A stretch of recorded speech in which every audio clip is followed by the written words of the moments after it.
What's up, ladies and gentlemen? Welcome to The Good, The Bad and The Stupid. It's Friday, the 22nd of January. Hope you're well. Guess what? It's Friday. That's right, I've told you already. It's Friday. It's the weekend. I know you know that, but you might not have known that because we're stuck indoors and every day becomes... I mean, you could say every day is a Friday if you want. If you're at home and you fucking enjoy it, you know how to make the lockdown work for you, then every day is a Friday. But my point is that every day is kind of blending into... They're all the same, aren't they? Every day is the fucking same. If you're stuck at home, that is. They're all blending in. It's hard to know which day is which. So you got to make sure you know by fucking putting the tools down and picking the drinks up, putting the music on, shutting the boss down on the Zoom, closing the laptop, putting it away. This is Friday. This is where the weekend starts. But some people aren't going to be doing that today. Some people, well, unless they can really turn a bad situation into a good one. The people up north, Storm Christoph is really pissing people off now, I'm afraid. I thought he was a bit sexy, a sexy storm with his name, giving us a little bit of a blow, a bit of a breeze here and there, throwing us around a little bit, playing with us, but he's fucking destroyed up north again. The floods have just run rampage through the streets. Run rampage? What's the word? Run riot through the streets, rampage through the streets, and blasted through people's front doors. It's fucking miserable. I can't imagine anything. Well, there's a lot worse, but I can't. That's a horrible situation to have your house. One woman's waist deep in water in her living room. Her living room is floating around her. I mean, it's ridiculous. It really is. I mean, they've obviously took most of the stuff upstairs, but everything else that they couldn't take upstairs is floating. The chairs and everything. It's fucking rotten. It's absolutely grim. And that's Storm Christoph. So he can go and fucking... he can just piss off, can't he?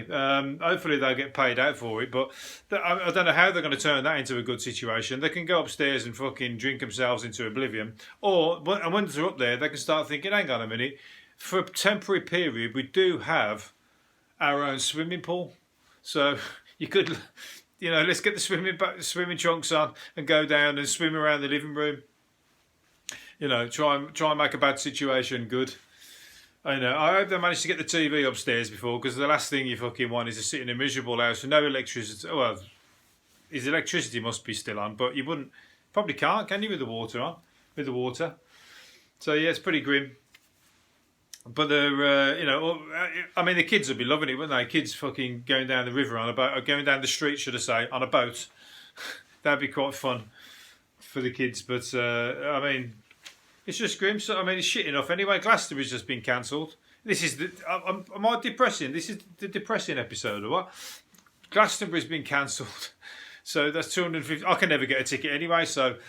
Fuck it, I ain't bothered, really. I've tried to get a ticket the last... I give up the last 2 or 3 times, but we went twice, managed to get tickets twice. The next 3 or 4 times, tried every year, thinking you were going, and you couldn't get a ticket. So, but it's a shame it's good to watch it on the telly. And you can watch it from, without having to shit in a field, or get flooded to fucking there. That's another miserable one when you're at Glastonbury and the floods come through your tent. I've had it both ways. I've had it the sunshine. I've had it the hottest summer on record. That was like burnt to a cinder. Nearly fucking boiled in a bag. The tent became a ball in a bag. Nearly lost. It was like gasping for breath, like that guy in Seven, the film Seven, when he's in bed and they're like, is he still alive? All of a sudden he starts gasping for air. That's what we were doing in the tent in Glastonbury. The next year, it was just, you were knee deep in shit, literally. It was just fucking. I lost one of my wellies in the mud. Somebody had to retrieve it for me because I was balancing with a crate of lager on my back. One crate of lager in my back, my rucksack on my front. This is just getting in. And my crate of lager on the back. No, crate of lager on my front, rucksack on my back. And I just stepped forward. My front foot was stuck in the mud. And my welly had just come out. So I had a bare foot now, and my sock had come off. So I had my bare foot and I was balancing. I was in this balancing act. Somebody had to fetch my boot for me. Then they had to drag me out of the mud, as if when a digger's trying to pull something out of the mud, like a car or something. There was somebody pulling me out of the mud, and that was getting in there. I thought, I'm not going to enjoy this. As soon as I fucking started, I'm not going to enjoy this. I found it. I'd made the fatal mistake of not drinking before I got there. If I was pissed, I would have enjoyed that. I found that quite funny. But instead, I had to walk 3 miles in that fucking shit like that to find the tents, searching for the tent. I thought, I'm not going to enjoy this. I did enjoy it, but I was being a bit of a grump to start with. But then, as soon as I fucking started greasing things up a bit, you know, started opening up the fucking party bags and the fucking beers, that was it. I was in my element. I was rolling around. I was like a pig in mud. I was a pig in shit, should I say, literally. But anyway, then on this year, there's not a lot in the news today. That's what I'm talking about. I'm talking about my shit. Speaking of pork, speaking of pork and pigs and porkies, fatties, people believe the notion. Get your words out. The notion that people can be fat and healthy is just a myth, according to the latest research. Come on, if you're fat, you're not healthy, are you? You're fat, you're overweight straight away. You're putting strain on your body. So that ain't healthy. I can say that. I don't need to do research to tell you that. You know, some people can fucking get by with the other. The big boned people can get by with the other. But you can see these people that look relatively normal. It's in these photos before and after. I mean, you got the extremes, the very extreme before and afters. But some people, the photo, they look just fat and happy. They look at the photo, they go, this is me then, and they're fat. But they look happy and they just look normal because you're so used to seeing these kind of fat people. But then you see them when they've lost their weight and they look fucking half the size, totally different. And they look, and you think, oh yeah, you did look fat and unhealthy actually, thinking about it. But we just assumed that that was normal because we've known you look like that for 10 years. So yeah, if you're fat, you're not healthy, I'm unfortunately, I'm going to tell you. Because you're fat because of the shit that you're eating. And if you're eating shit, I'm afraid it's only a matter of time before that catches up to you, isn't it? You got to balance it out, especially as you get older. You got to balance it out. You got to get the. You got to be. If you want to fucking part, when you're younger, you can party, you can eat shit, you can do all that, and you burn it off and whatever, and you can do all the unhealthy stuff. Now, when you get older, if you want to carry on partying, you got to do at least a few days of exercise. That allows me to fucking rip the roof off every weekend, or at the weekends at least, and then get back to jogging on a Monday. That's the worst one, trying to jog on a Monday after a fucking having no sleep all weekend, but still. Anyway, moving on. And experts believe that some muppet is going to pay a fortune for this lump of rock. They found a lump of rock and they've opened it up. And it looks like the Cookie Monster. And that's what they've said, it looks like the Cookie Monster. And a gemstone with an uncanny resemblance to the Sesame Street favourite was revealed on both halves when it was split open.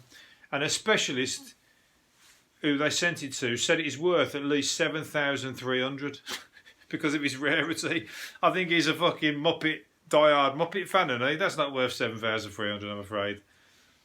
But it's a volcanic rock with the blue quartz crystals shaped like large white eyes and a gaping smile, just like the Cookie Munching TV character.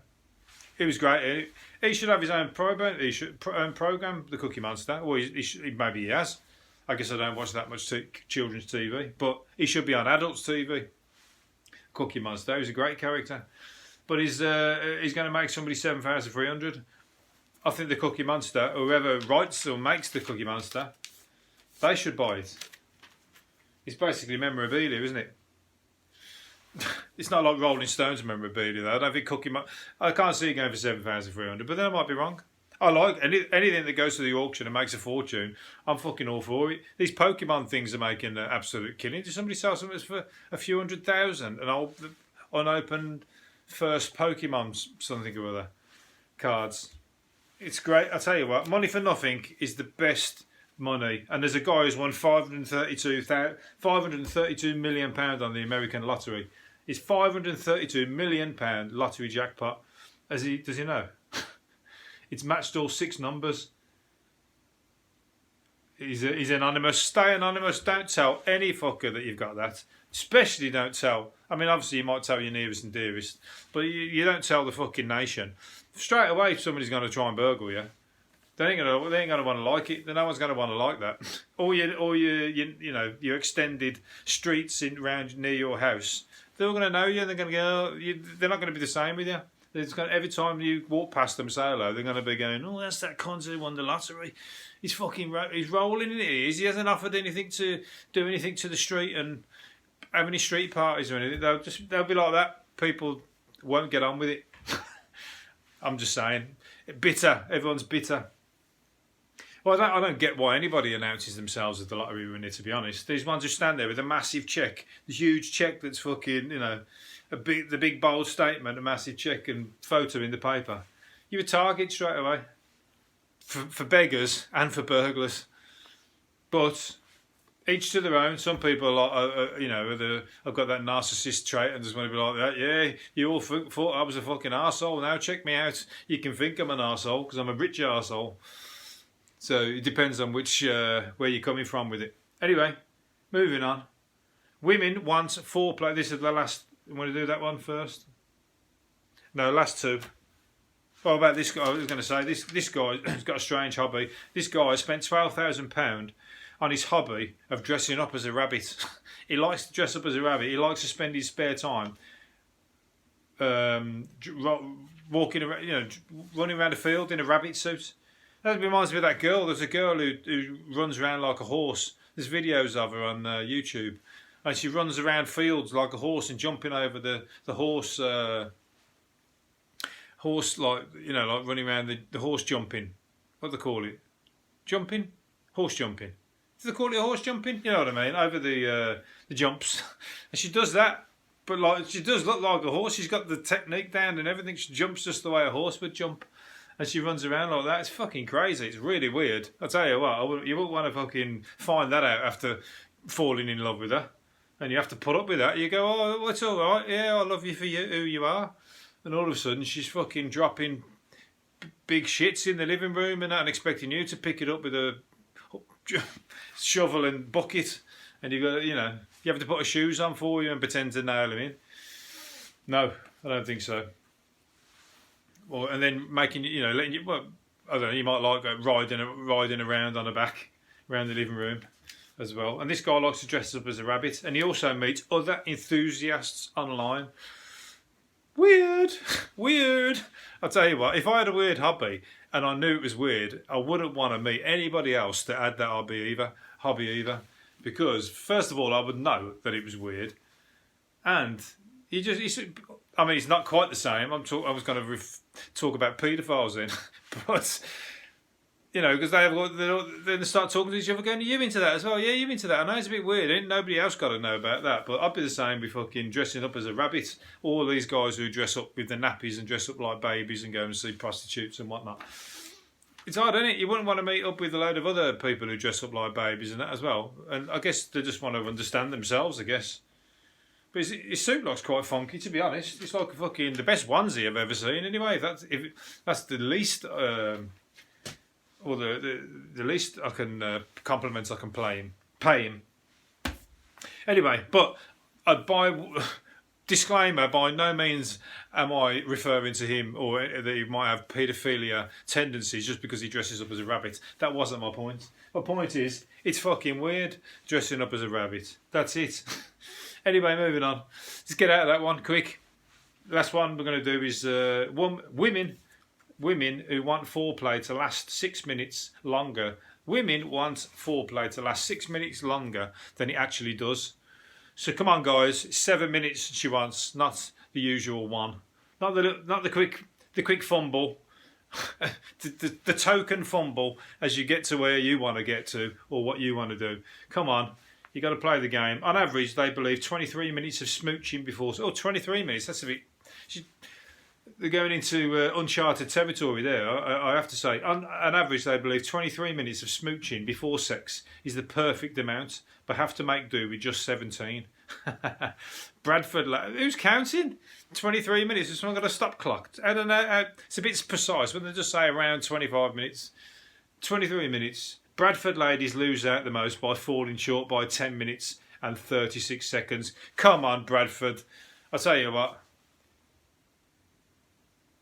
Who else is there? Hang on, Bradford ladies. Leicester do best. Leicester do best a minute and 17 seconds short of the ideal duration. How the fuck do they know this? Have they really got? I mean, they'd have to do like a full-on survey. You know, then people who stop you in the streets and start hassling you for like charity and that. One day you're going to get someone to stop you and go, "Excuse me, can you tell me how long Foreplay is in your house, please, or how much you give, or you take, or you'd like?" Come on, Bradford. I tell you what, I know Bradford. I suppose they're what are you too busy doing at Bradford? I've got Bradford in my mind for some reason. I'm thinking about Birmingham, where I'm from. I've got something it's Birmingham. I was looking for Birmingham on there, and Birmingham's not on the list. So I can only assume that we're the best if we're not on that list, because this is a negative list, a list of people that are not providing the right amount of. And Bradford, I'm sorry to say, you fell very well short. So I'm afraid you were a place I always wanted to visit for some reason. I don't know why, but now I'm going to have to not do that. If I'm not coming to tell you how to do your foreplay, fucking hell, I'm losing my train of thought here. Birmingham is on the list, for my mind, at the top, and it's Saucy Dates. That's where it is, saucydates.com. I'm going to check the list, see where Birmingham are. But Glasgow, Cardiff, Wakefield, Edinburgh, Manchester, and Leicester. The only one is Leicester that's done very well out of all that. Well, I don't know what I did there, but I messed that right up. I think the foreplay got right into my brain. I was trying to count. I was thinking back to how long it should last and how long what my world record is. Anyway, this is going to be the last one of last one of the week, obviously, but it's the last video for a while, so it's always going to be the podcast online. You can find it in the usual places. If not, anyway, work on your foreplay, cheer people up. Let's not get back to the jigsaws again this weekend. You got to make it count, and hopefully those people up in the houses that are flooded, go down, take my advice, go for a swim. Not a drunken swim, you're going to drown. I'm going to leave it there. And actually, saying that, it's up north. That's where I was thinking about Bradford. I was going to say. Now you've got nothing else to do, because your electric's off, your TV's off. Get working on the foreplay. Right, I brought that one back around. I think I've saved myself. And I'll see you again next week. See ya. Bye.